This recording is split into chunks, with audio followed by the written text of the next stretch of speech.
Good afternoon and welcome to NMH at 1, where we bring you the latest in news and headlines from Namibia, the continent, and the rest of the globe. My name is Glen Rashipura and I'll be your host for today's show.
In incoming news this morning, the Ministry of Health and Social Services has conducted a press conference addressing the fight against hepatitis E and typhoid fever.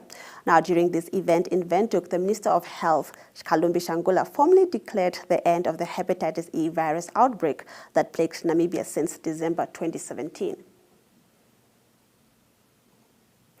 Do stay tuned. We'll bring you visual news from across the regions right after the break. Have you received a loan from NSFAF? NSFAF loan is the same as any other loan. It must be paid and settled.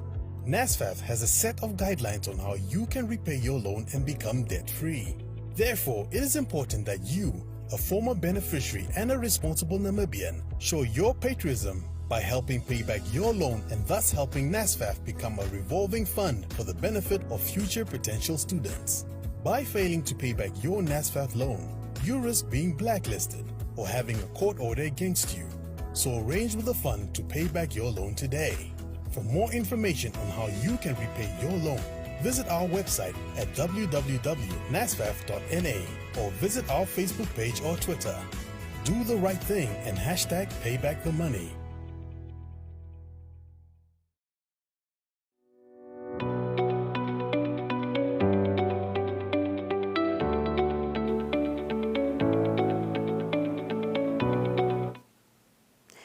Welcome back to NMH at 1. Now let's get right into our visual news. Now yesterday, the 7th African Day of School Feeding was celebrated at Ours Primary School in Katutura. Now in the past 6 months, various stakeholders have managed to give almost 14,000 school children a healthy meal a day. Claudia Reiter compiled this clip.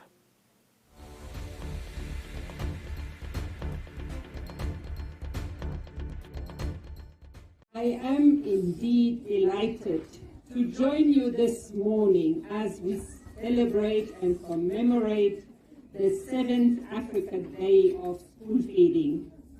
This is indeed a historical day where the entire African continent takes a moment to share and celebrate this day, the Africa Day of School Feeding, under the theme Nutrition and Human Capital Development in Africa through increased investment in homegrown school feeding. The ministry started rolling out and piloting the homegrown school feeding last year in 29 schools across 7 directorates, in which over 13,915 learners are beneficiaries.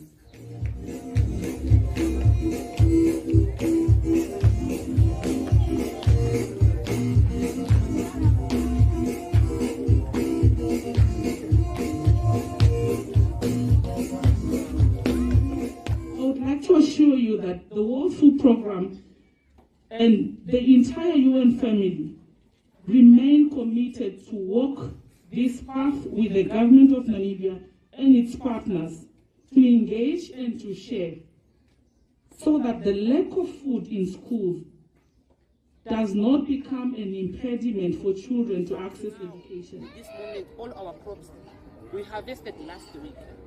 But when we opened, we are blessed so that we can be able to feed the school learners, more especially the orphans and vulnerable.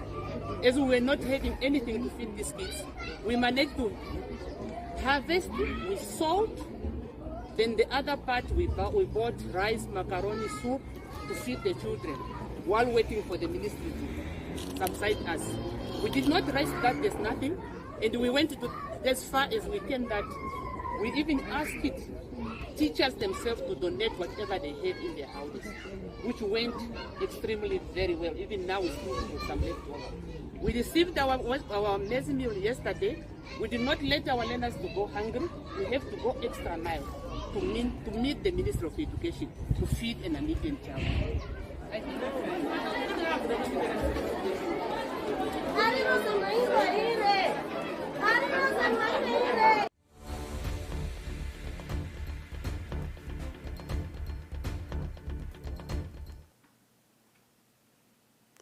In our next video, the Oranjemund and Alexander Bay border post reopened yesterday, creating much excitement among the community and the private and public sector. Moreover, the bridge will strengthen both towns' local economies. Monique Adams was there.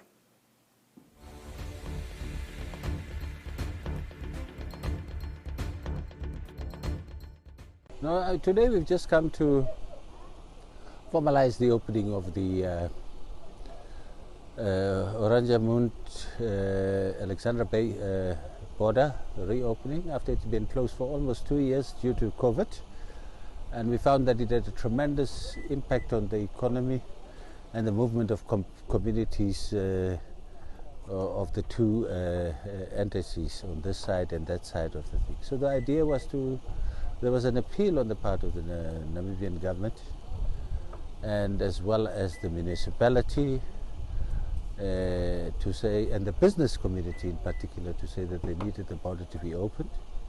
So after some short negotiations between our two governments, we've been now able to say that, look, we are definitely now opening the border and opening up the route for major trade in terms of the Karas region and in relationship to the Northern Cape.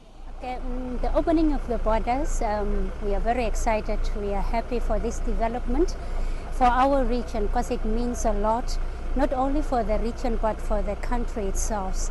The relationship between the government of South Africa and the government of Namibia in terms of economic activities and the potential that we have and opportunities, we are grateful for the opening of the borders. If we look at some of the projects, if I may highlight, like the green hydrogen and ammonia project, the Envisage one that will create jobs for our unemployed youth. Then we look at the refinery project of Scorpion Zinc Mine. We look at agricultural and tourism potential this border will definitely cater for, and also our business people. And we are happy for the opportunity that is granted between the two countries, especially we are sharing the similar in terms of culture, language, and we are happy for the relationship. And that this opening of the border is also one of the activities that form parts in the twinning agreement that is between the Karas Regional Council and the Northern Cape. So we are happy for this activity that has just taken place for our citizens, Namibians as well as the South Africans. Thank you very much. This is an incredibly important event for the town of Oranjemund, for our local community, as well as the entire region.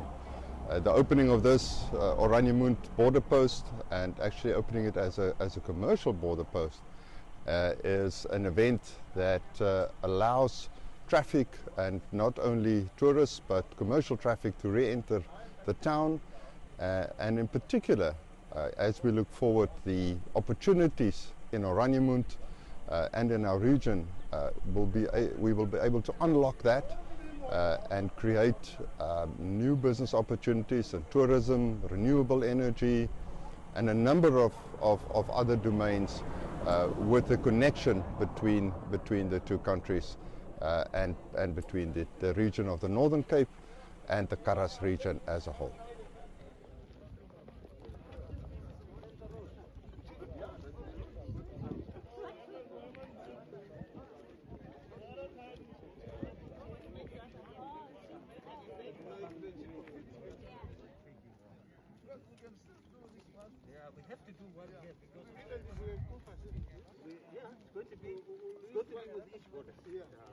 That we share.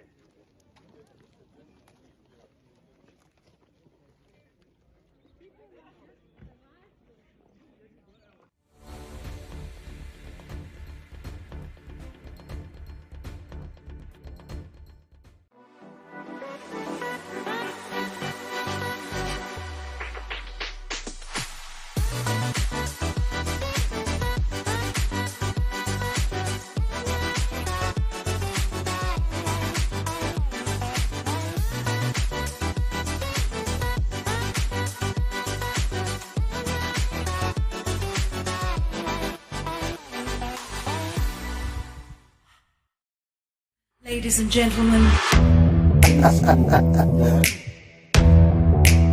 Yeah, welcome to another exciting edition.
Welcome back to NMH at 1. We now take a look at what's happening in our local newspapers. Now, the Namibian Sun also focuses on the return of Siska Howard-Smith to her post after a 4-month-long absence. Now, the Attorney General Festus Bandega found the IPC party as well as the Chief Regional Officer Habate Dausis to be acting outside the law when they restrained Howard-Smith to attending council meetings and instructing council personnel to not cooperate with the regional council chairlady. Now, the Namibian Sun on its page 3 brings good news in that the helicopter of the Namibian police in the north of the country is now back in operation. The helicopter that is utilized by the Police Force Air Wing in the fight against crime is serving the 4 O regions, Oshana, Omusati, Ohangwena, and Oshikoto. The Republican leads with a talk that Michelin Nawates conducted with Ukrainians who live in Namibia. This is an interesting story about one Ukrainian national who resides in Namibia, while another has become stuck in Namibia on account of the conflict that saw Russia invading the Ukraine. Now, on its page 3, Republican brings a very interesting report about the helicopter that was still designed under the supervision of Namibian scientist Dr. Yapi van Zyl, who led NSA's JBL division before retiring and unfortunately passing away shortly thereafter. Now, the helicopter that reminds us of a drone was specially designed to persevere even in the thin atmosphere of Mars, which posed a challenge in terms of creating lift. It has now conducted its 20th reconnaissance flight, by far exceeding its life expectancy. Now, the Allgemeine Zeitung focuses on the fact that the Attorney General has apparently cleared the path for the elected IPC representative at the coast, Siska Smith-Howard, to not only take up her post again as one of the members of the Erongo Regional Council, but actually as the chairperson of that council. Now, Smith-Howard had been restrained by the Independent Patriots for Change party on a technicality, which in fact boils down to an inner party conflict between her and the party's president, Panduleni Itula. Now, on its page 2, the Allgemeine Zeitung focuses the report by the Bertelsmann Foundation's Transformation Index. More than 130 countries are evaluated, and Namibia is one of them, where the Transformation Index assesses the transformation process leading towards a strengthened democracy and a market economy in international comparison, while identifying successful strategies for peaceful change. Namibia's democracy is regarded as strong, while critical economic aspects have led to criticism. Now, under the heading, Namibia sits on fence, the Namibian leads with the Namibian government having abstained on Monday during a vote taken by the United Nations Human Rights Council in Geneva to place the issue of possible human rights violations onto the agenda for discussion during the council siting that is due to take place tomorrow. Now, the Namibian Minister of International Relations and Cooperation, Netumbo Ndaitwah, has defended these actions and says the Namibia first wants to assess the situation. Now, on its page 3, the Namibian Today reports that Father Daniel Shiwa Mwenyo of the Anglican Church has resigned from the church, citing endless infighting, toxic gossip, and false witnesses among the priests of one of the oldest churches in Namibia. His resignation was handed to the vicar, General Nicky Barth. Not to be outdone, Shiwa Mwenyo seems to engage in some infighting too, by taking a swipe at retired Bishop Luke Pato, whom he described as an agent of darkness. Now, the New Era leads with an update about Namibians who are caught up in the conflict created by Russia invading its neighboring country, Ukraine. Now, the Deputy Prime Minister and Minister of International Relations and Cooperation, Netumbo Ndaitwah, explained in Parliament that the Namibian government has set the wheels in motion to extract all Namibians that are still finding themselves in Ukraine and need to be brought to safety. Now, on its page 3, New Era writes about the recent visits of an American investor delegation under the leadership of the U.S. Deputy Assistant Secretary of State for African Affairs, Akuna Cook. She conducted a courtesy call to the Namibian Vice President, Nangolo Mbumba, during which talks she indicated that there is a willingness amongst American businessmen to invest, but subject to the investment procedures being very clear and understandable from the beginning. Now, the NMH supplement Business 7 leads with an article which is titled, Poultry Business, No Chicken Feed. Now, while the industry seems to show huge potential, it does compete with imports. Now, the article focuses on the industry's potential to curb joblessness, especially in rural areas. Now, Market Watch today focuses on the economic impact of the massive fuel hike that will become effective as from midnight today. It cites the economist Theo Klein of Simony Storm, who expects a rise in inflation that could drive the Namibian interest rates upwards. Do stay with us for more economic news when we return.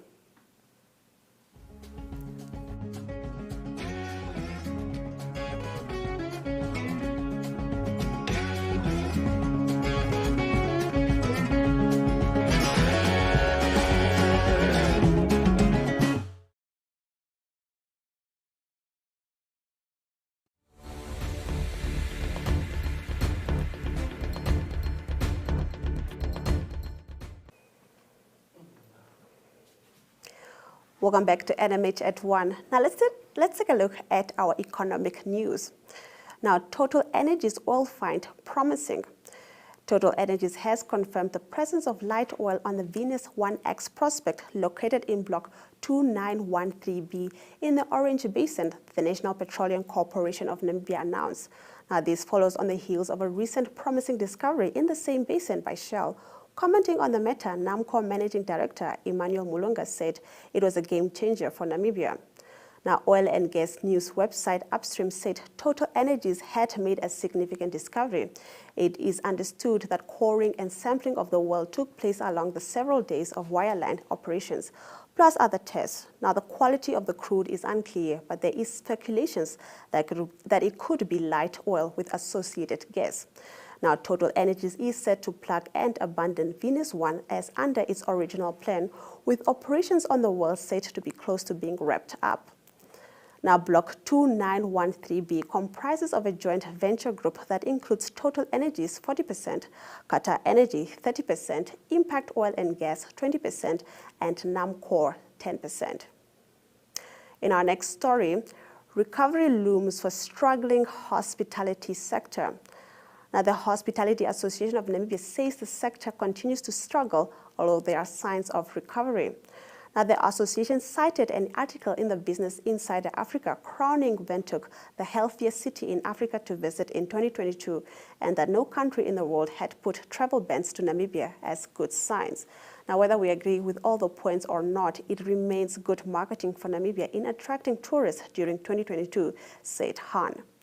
Now, Business Insider Africa claimed that the city is generally kept in good state, with roads kept clean and drainage system managed well. Han said allowing fully vaccinated Namibian citizens, permanent residents, and truck drivers into Namibia without a negative PCR test has been a positive development in recent weeks. Now, from 56 establishments, a national occupancy rate of 18.5% was recorded in January 2022, compared to 27.8% in December 2021, according to Han. Now, this is the lowest occupancy rate observed since the pandemic outbreak, as January 2022 and 2021 recorded a national occupancy rate of 7.7% and 20.27% respectively. Now, during January 2022, 52.9% of the visitors at local establishments were Namibian. The majority of foreign tourists who visit local establishments during January 2022 travel from South Africa, France, the UK, and Ireland, and European countries.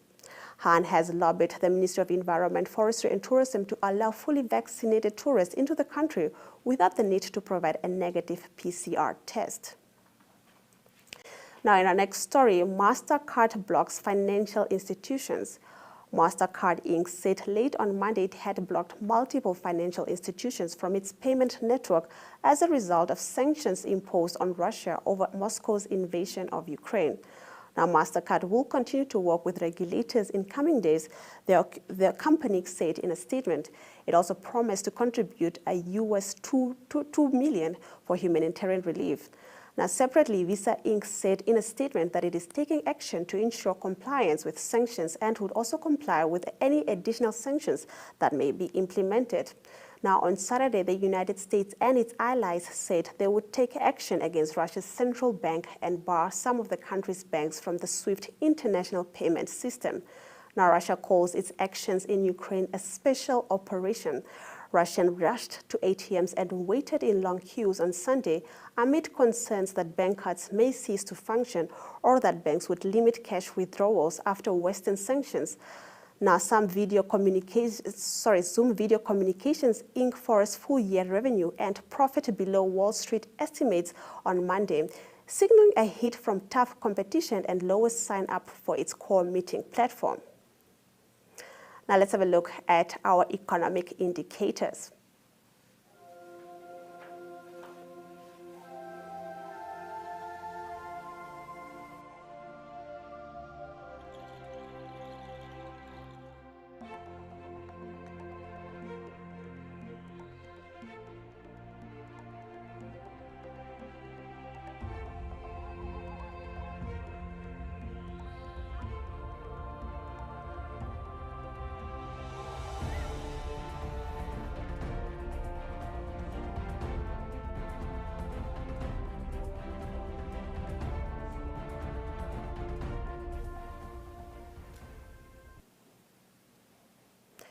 We'll be back shortly with news from across the continent.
Welcome back to NMH at 1. Now let's take a look at continental news. Now Nigerian Senate rejects diaspora vote, special seats for women. Now Nigeria's Senate on Tuesday voted to reject changes to the constitution to allow citizens living abroad to vote in national elections, while a provision to allocate special seats for women to increase their political representation failed to pass. Now, voters in Africa's most populous nation will go to the polls to elect a new president and parliament in February 2023. Hopes that Nigeria's diaspora would take part were dashed when only 29 senators out of the 92 present supported the provision. Now, for a constitutional bill to pass, it requires the support of at least 2/3 of the 109-member Senate. Now, Nigeria's diaspora population was estimated at 1.7 million as of 2022 by the United Nations Development of Economic and Social Affairs. Now, elections in Nigeria are an indicator of how men dominate politics in a country of 200 million people. During the last election in 2019, 47% of registered voters were women, but they occupy only 6.5% of the National Assembly seats. Now, Nigeria has never elected a woman president or state governor. Now, in our next story, Libya parliament backs new government as crisis deepens. Now, Libya's parliament approved a new government on Tuesday, but the inoccupant prime minister rejected the vote and vowed not to cede power, raising the risk of fighting among armed factions of territorial partitions between rival administrations. Now, the parliament speakers declared of Fathi Bashagha as prime minister after a televised vote aggravated as power struggles with the administration of Abdul Hamid al-Dabia, who was installed through UN-backed process last year. Now, opposing armed groups have mobilized in the capital, Tripoli, over recent weeks, and foreign forces, including from Turkey and Russia, that have backed rival warring factions remain in the country. Whether the crisis will kindle armed conflict remains unclear, but it leaves Libya without a unified government, with the main political and military forces bitterly divided and with no clear path forward. Now, Bashagha said he had made arrangements with security and military authorities to set up his government in Tripoli, but armed groups there said they opposed his installation as prime minister, which is backed by Eastern Commander Kali Haftar. Now, in our next story, we're in Sudan. South Africa's ambassador Fleece Kayiv condemns discrimination. Now, South Africa's ambassador to Ukraine says he had to leave the capital, Kyiv, as an armed Russian convoy is heading to the city. Andrei Grunewald said explosions could be heard in the distance as he packed the car to leave on Wednesday morning. He is now traveling south in a convoy of 2 vehicles with his wife, 3 children, and the last remaining embassy staff towards Romania, Moldova, or Hungary. Now, according to him, colleagues and other ambassadors had been working hard to secure a smooth exit of South Africans and other foreigners from Ukraine, some of whom had faced racism as they fled. Now, South Africa's ambassadors in both Poland and Hungary had also gone to the borders to help people get through, he said. Now, part of the problem was that initially only the Ukrainian women and children were being allowed to go through, and as officials from Ukraine were sticking strictly to these instructions, this had impacted all foreigners. Do stay with us as we bring you more news right after the break.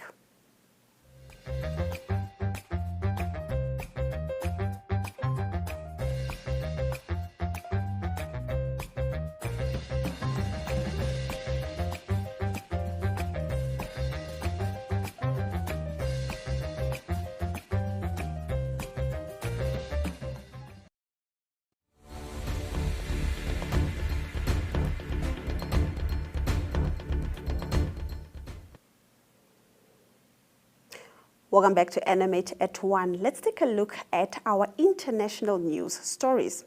Now, the EU Commission proposes temporary residence rights for Ukraine refugees.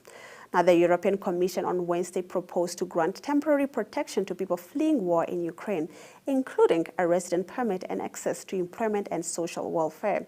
With the EU members, Poland, Romania, Slovakia, and Hungary having land borders with Ukraine, more than 650,000 people have fled there since Russia's military invasion of Ukraine, the EU executive said.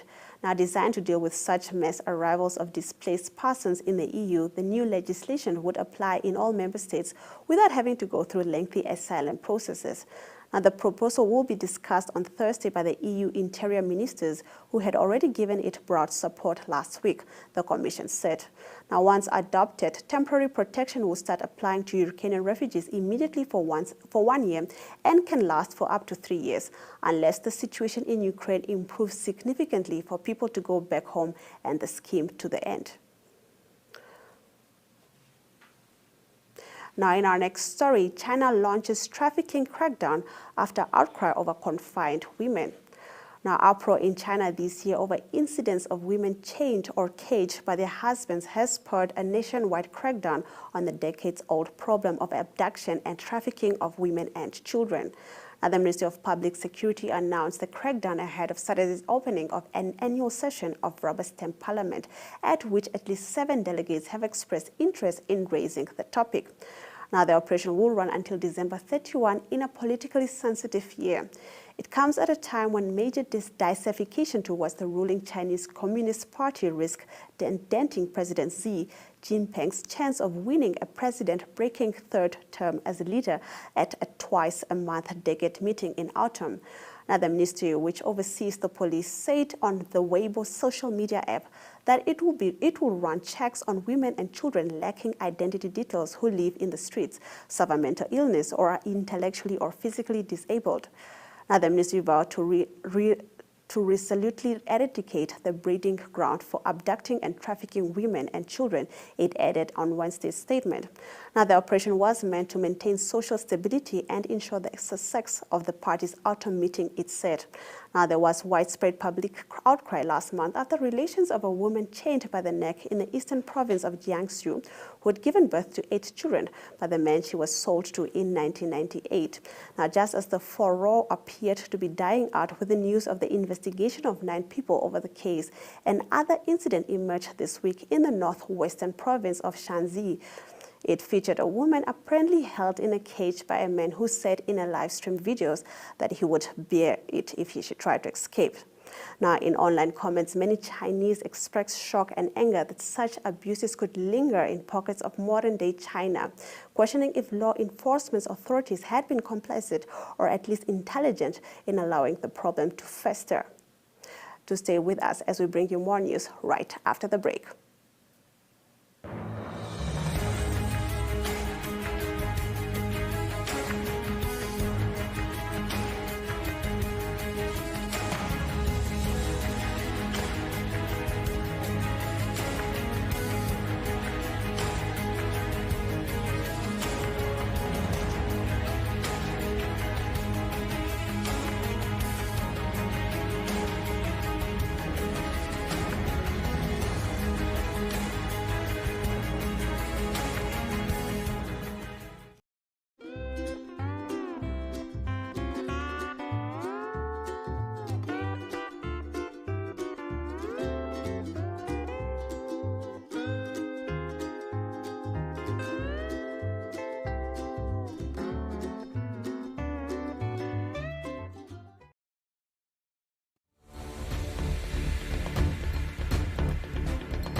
Welcome back to NMH at 1, and thank you for staying with us. Now let's take a look at our local sports news. Now, the cricket national men's team starts the year off with an exciting ODI tri-series against Oman and United Arab Emirates. The 11-day-long tri-series will be hosted in Dubai from the 4th until the 14th March. Now, the Eagles will compete in 5 ODI games, which is part of the ICC Cricket World Cup League 2, whereby the Eagles play 3 games against Oman and 2 against the United Arab Emirates. Now, in our next story, Namibian road and mountain bike cyclist Tristan De Lange said he's looking forward to his new journey as a road racer in Europe. Now, the 24-year-old 2019 African Games double gold medalist said representing Namibia at the 2022 Summer Olympics in Tokyo, Japan, showed him he has more to offer in the road race. Now, in our next story, the Namibia senior men's rugby team, the Well-Witches, have retained their 24th position on the world ranking according to World Rugby latest report released on Monday. Namibia last played a competitive international fixture in November 2021 when they defeated Zimbabwe and Brazil in the World Rugby/Rugby Africa Stellenbosch Challenge tournament. Do stay with us as we bring you international sports news right after the break.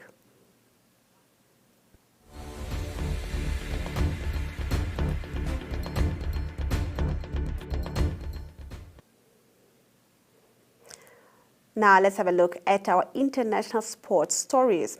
Now, England referees chief has apologized to Everton manager Frank Lampard for mistakes made in Saturday's defeat by Manchester City, according to a British media reports.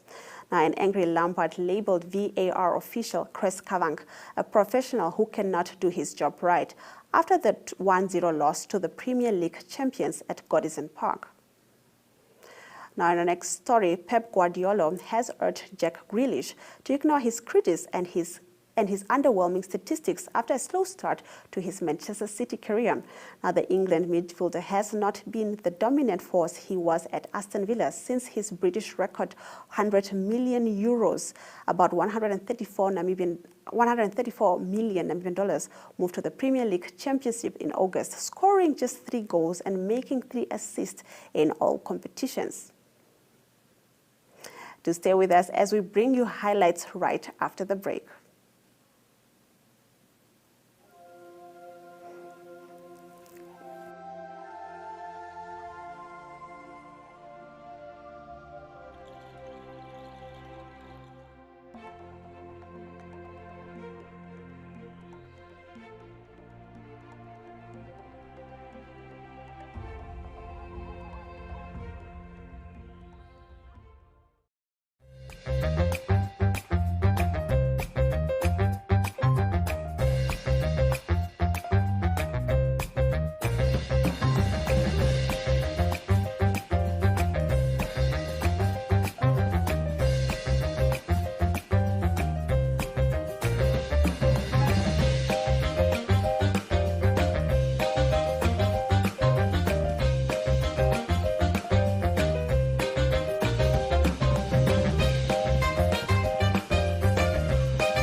Welcome back to NMH at 1.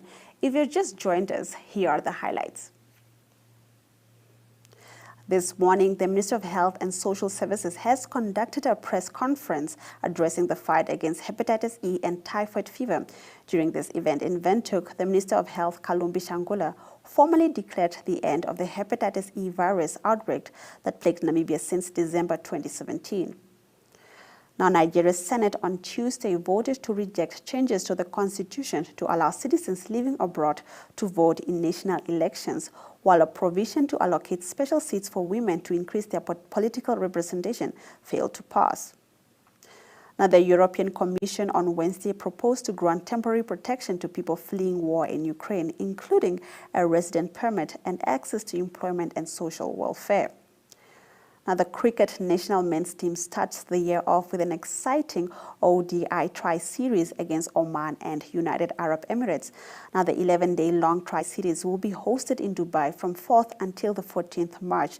The Eagles will compete in 5 ODI games, which is part of the ICC Cricket World Cup League 2. Now, England's referees chief has apologized to Everton's manager, Frank Lampard, for mistakes made in Saturday's defeat by Manchester City, according to British media reports.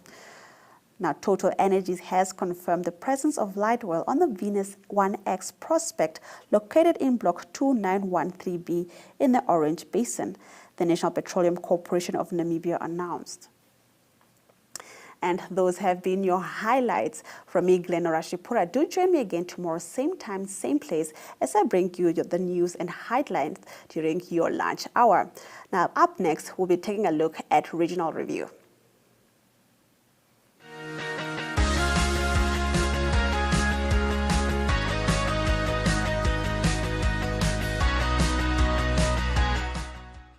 Welcome back, viewers, to Regional Review. My name is Monique Adams and I am the South Correspondent for Namibia Media Holdings. Today, we're celebrating World Prayer Day, which is a movement led by Christian women to allow you to join in on prayer to spread peace and justice.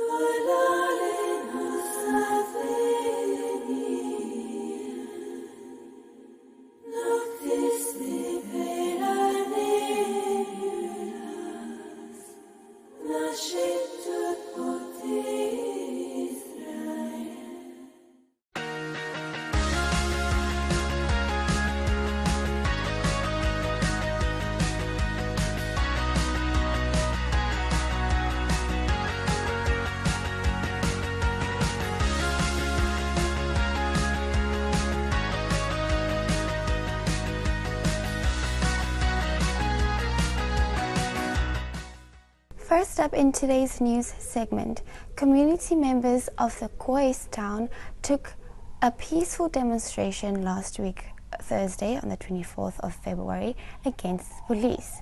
Watch the following video to see what transpired.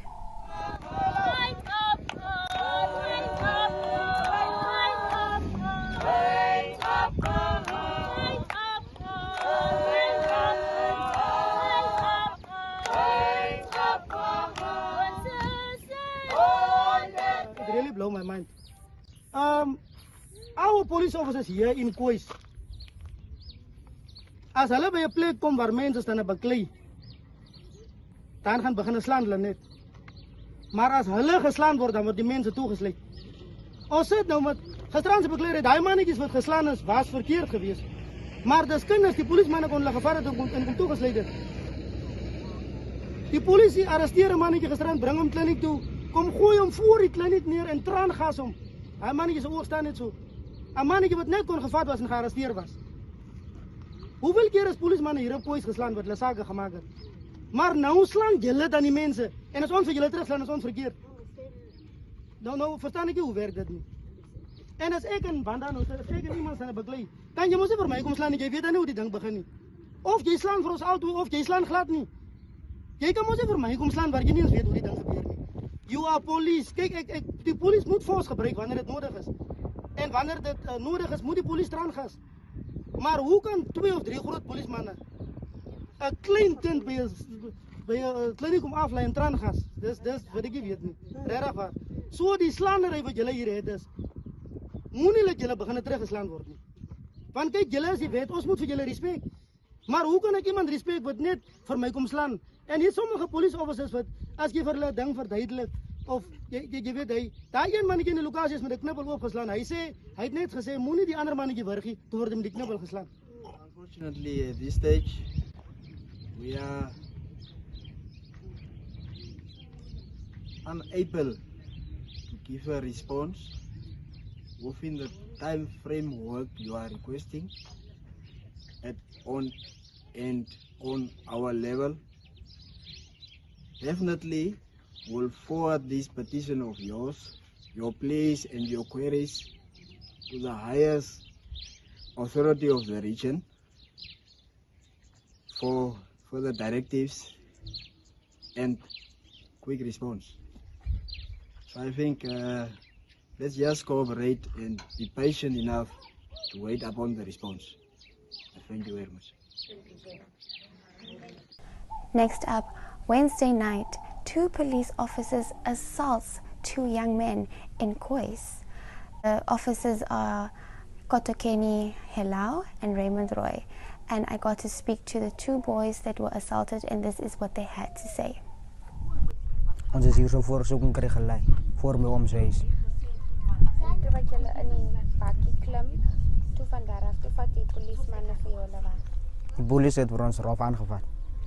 Hy Sergeant Helau, hy het my so gewurg en vir my so getraangas. Saam met die oë kan ek kan nie. As ek net in die son kyk, dan kom my vader uit. Toe hulle vir ons afgevat en vir my by die kliniek op afgelei. En vir Saul Kreber stasie toe gevat en saam met die knibbelgoed loop geslaan. En vir hom net daar gelos, toe kom vat hy vir my by die kliniek. Toe kom my ma goed van agteraf, toe kom vat hulle vir my. Toe kom ons huis toe, toe kom dokter hulle vir my so by die huis. Wat het die bekleuriging veroorsaak? Van jy en die meisie? Ekskuus. Is dit jou meisie wat jy eet? Is my niggie. Jy en jou niggie het beklei? En sy wil haar ougie gesteek het. Toe keer jy? Toe gaan keer ek haar. Toe gaan keer, toe steek sy met haar dik. So in die rug gesteek? In die rug. Toe help haar suster op haar. Dis hoe die ding begin het. So wat die polisie opgedag het, jou ma sê die polisie het vir haar gesê sy gaan aan soos 'n hond. Ek het gerus gesit. Toe ek daai ding hoor, toe spring ek op. Toe ek nou vir hom so loop vra. Toe kom vang hy my so. Toe kom die ander ene, Roy. Sergeant Roy van die kana. Vat hulle vir ons daar rof na die kar toe. En traan gaan so vir ons lelik met hy ding hier so in die oë. Maar hulle het ons gehoor goed. En vir ons so rof gelei in die veld. En gery soos hulle wil. Hulle ry, daar gaan breek hulle. Daar gaan pamp ons vas teen hy goed. Daar ry hulle weer, daar gaan breek hulle. So hulle vir ons afgevat. Daarna toe. Okay, my naam is Kreber, ek is een cara uit. Gisteraan het ek hulle het my neef geword. Die polisie het my neef gisteraan, die man het jy gelei, maar die man het jy gewurg. Sê ek het hulle maar net die man het jy vang. Toe Helau en Roy vir my Hoe baie gekeer toe val hulle my aan en lui hulle vir my wen. Gaan ons daar af, so daar onder gekom het, slaan hulle vir my soos hulle weer geslaan het. Roy. Iets met daai dat nou. Zo met een dubbel. Dat soort dubbel zit op zo geslaan. Roy. Hij heeft geklapt en het niet. Het onder gaat aan dit onder. Ken jy die polisie se name wat vir jou so geslaan het? Dis Roy en Helau. En hulle sê polismanne. Ja, was die polisie man. Wat was er gebeurd? Toen de andere doet Helau voor mij. Daar jij gegaan, toen maak ik even Roy toe. Dus even daar en daar met beslaan. Toe wat jy geslaan was, dit wat gebeur volgende. Sê dat ek my huis toe gaan. Daar wonder wat ek voel ek moet geloop. Sê hulle ek die manne jy by die kliniek gevat. Maar hulle ook met traangas gees. Hulle sien myself lyk my oë ook. Ek is ook getraangas. Traangas en hy rooi my oog ook gesteek in die oog. Die vinger van my gesteek. En waar het hierdie beklei gebeur? Waar in die lokasie? Watter plek was die bekleierery gebeur? Dis daar eerder aan kant. Daar onder die Joel sê. In die straat. Maar wat gezien de politie is op die stasie dat die polisie het op geslaan. Dat nie voor die mense hulle me gelei voor die mense me gelei op stel daar onder daar op geslaan. Dat het my reël nibbel saam. En ek het toe opgestaan en gegaan om nou te gaan kyk en toe ek kom sien ek my kind sit in die straat vol bloed. Maar toe wou hy nou ook ingaan om ook die meisiekind gaan terugseer te maak. Maar toe ek nou vir die seun wat daar saam met my was gesê, hy moet vir hom hou vas, laat hy nie in die mense se harts ingaan nie, laat ek net die polisie bel. En ek het toe die polisie gebel. Dit was om en by so 12 minute oor 8 wat ek die polisie gebel het. 5 minute voor 9 het die polisie toe gekom. En net in die tyd wat die polisie kom, het die meisiekind wat vir Leandro gesteek het, sy suster, so lelike goed vir my staan en gesê, hoe ek die hostelse brode en goed staan en steel. En net in die, toe sy so sê, toe ek nog gegaan om vir haar te vra, wat bedoel sy? En toe ek nou nader gaan om nou vir haar te vra, wat bedoel sy, het Helau, ek weet as hy sergeant, maar hy was die drywer van die polisie. Hy vir my gevra, is ek nie 'n groot vrou nie? En daar staan en beklei ek nog soos 'n hond. Toe hy so sê, het my seunkind opgespring na hom toe en vir hom gesê, jy praat nie met my ma so nie. toe die sommer die kind begin voor die bors gevat en toe die kind voor die bors vat, toe vat die kind hom ook voor die bors. En daarna toe traangas hulle die kind. En toe die ander neef vir hom gesê, maar julle kan mos nie iemand wat gesteek is so hou vas nie. Toe die ander polisman vir die ander ene gevra, nou, wat wil jy maak? En wat sê jy? En sommer ook die ene ook begin traangas. En vir hulle gelei en polistasie toe gevat. Toe Constable Rooi vir my ge-SMS en gesê, ons vat die kind kliniek toe. Hulle het die kind by die kliniek gebring, maar nooit by 'n suster gebring nie en vir hom net daar gelos. Toe se ek gebel van daar af en gesê jou kind is hier so vol bloed. En toe die tyd van die aand van die lokasie heb geloop kliniek toe en die kind terwyl hy daar by die hek is vol bloed gekry en hom kom terug, toe dus vir hom kom teruggedra huis toe en vir hom hierso hy wond kom skoon gemaak. Maar wat vir my ongelukkig gemaak het is, die polisman sê hy het die kind gelei, hy vat die kind kliniek toe. Maar nie as klinieksuster opgeklop en gesê ek het iemand gebring nie en hom net so gelos. Ladies and gentlemen. Yeah, welcome to another exciting edition.